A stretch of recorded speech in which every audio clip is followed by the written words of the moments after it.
At the beginning of 2025, tens of thousands of United States federal civil service workers have been laid off or fired. The Trump administration has called this an effort to reduce the federal expenditure, shrink the federal payroll, and reduce the role of government in the U.S., but layoffs haven't been exclusive to just government employees. That's right. Navigating layoffs can take a toll, especially on your mental health. All right, so we're joined now by Dr. M.H., as she likes to be called. She is an award-winning workplace psychologist. She joins us to discuss how to navigate layoffs and stress, and it is Stress Awareness Month. So, Dr. M.H., thank you so much for being here.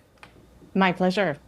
So I want to start off with, what are you hearing in your line of work just about with not only federal workplaces laying off people, but also people kind of worried about their roles as well? Yes. The higher uncertainty can be thought about as a demand, basically. And the more we're facing demands, sometimes they're acute demands, sometimes they're chronic demands, the more it's taxing our own system, right? So we need to increase our supply of energy so that we retain our resilience and even nourish it further, especially in these times of uncertainty. And you got your book right there, The Resilience Plan. It talks about how people can develop ways to cope with the stress, develop that resiliency you're talking about. Dr. M.H., I feel like the way life is right now, it can get so hectic, okay? You have your family life, you have work demands and everything like that. How do you remain optimistic when life just seems like it's too much? Yes, and you're very right. Sometimes we tend to think that emotions have lanes. It's either home or work. The reality is it's all in one person. And so when we're facing lots of demands, what helps in part is building our resilience as proactively as possible. We plan for everything else at work and personal life. Why not be strategic also about our resilience in as much of a proactive way as possible? And key things we know from research include things like moving our body, so exercise, improving our nutrition, making sure we sleep, connecting with people around us. These are factors that we have some control over on the individual basis. We may also want to add to our structural support, our relational support, doing things in group with friends, and that will help as well for our resilience as we go through all these additional demands.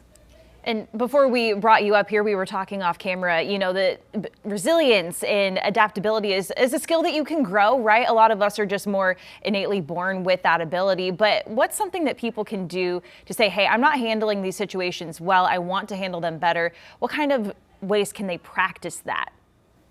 Yes, and absolutely. It is not a personality trait. It is connected with some personality traits, but it is something we can influence, which means resilience will fluctuate during our lives, which means we can influence it.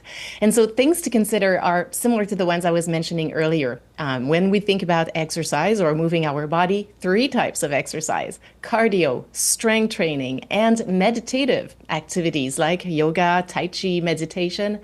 I mentioned the nutrition, sleep, and relationships. There are others, like spending time in nature, doing volunteer work, spirituality. If it is part of your life, that's something to nourish. And these are ways in which we will increase our ability to go through adversity and come out even stronger, whether that adversity is an acute moment or just a chronic stress of what could happen given uncertainty. So you mentioned the different lanes you can put into, okay, you have your work, you have your family, recreational activities and all that, but also something your book touches on is the guilt. Sometimes you feel like you're so guilty for putting too much at work or spending too much with your family, then you're not helping out your coworkers. How do you deal with the guilt? Yes, and my short answer to this is, you know what, guilt over burnout. If you're feeling guilt about taking care of yourself, remind yourself that it may be easier to deal with that guilt than to sink into a path of burnout. But guilt often comes from operating in our mind with a rule that now we're not following, so we feel guilty about what we're trying to do or choosing to do. Often what we need to do is step back and think about our own values. What are your own rules? What makes sense to you? And then aligning with your choices and behaviors, your actions, with these values. And with that, you will often find that things are more aligned and you'll feel more comfortable, very likely. Well, doctor, if there's a CEO or a president of a company listening and you have people that are worried about their futures, what would you tell them to help them either through a tough transition or to assure them that, hey, like everything's going to be okay? Yes. Tricky because we don't know always that everything is going to be okay. And sometimes we think of a workplace, sometimes we hear people call it a family. The reality is sometimes being more honest about the situation works better. That a business is not exactly like a family. It is a business. It has business goals. And sometimes there will be changes in the needs of the business. So having an honest communication with everyone in the organization as much as possible is probably better.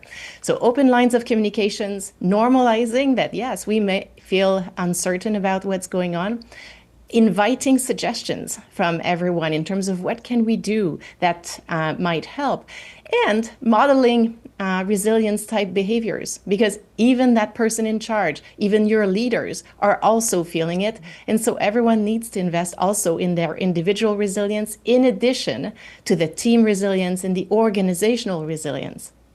Okay, so I took down on my notes here. Do not feel guilty for prioritizing playing golf instead of doing the chores that my wife has asked me to do or things for work. No, a lot of great tips right there. Dr. MH, thank you so much for joining the show. You can get her book, The Resilience Plan, at all the major booksellers and online. Doctor, thank you so much. Thank you.